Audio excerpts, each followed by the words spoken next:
ଗାଧେଇବି ଭାଇ ଭାଇ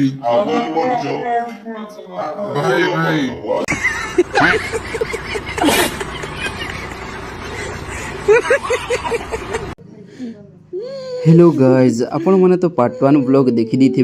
welcome to mini blog part 2। सकाळु सकाळु उठिकी देखिला बड़ा माँ नीनी को खेलौ थाए मु एपटे ब्रश धरिकी नीनी को गेलो करबा को पड़े आस्ता नाना सिखेले सिखबो बाबू हे नीनी ओए काका कह दियो ना काका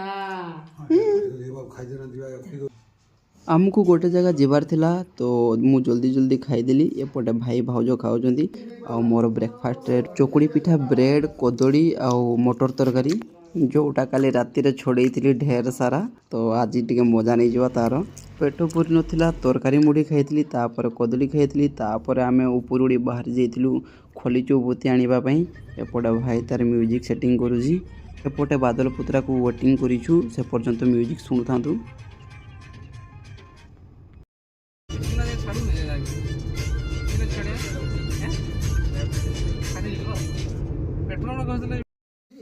तापरे आमर डेस्टिनेशन को पहुँची जाइलु जोटा कि नुआ मेसीन लगे भाई खोली चौपती प्रिंट होती देखिपे एपटे र मटेरियल सब रही देखु आमर जी रिक्वायरमेंट से सब नहीं जाइछु ग्लास चौपती एपटे टिके डिस्कशन चली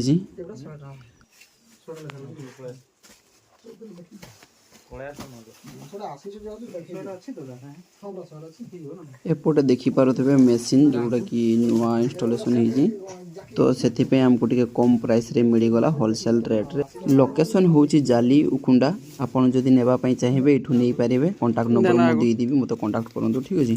एपटे भाई आधा जिंस पैकिंग करि सारलानी दे दे ठिया कर दो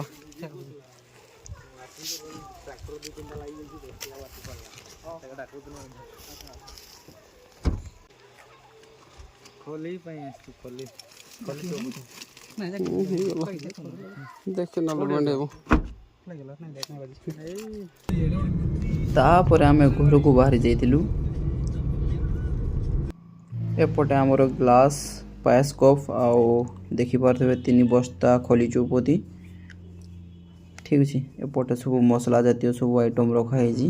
एपटे टमाटो आउ पूजा सामग्री भी किछि रखा है।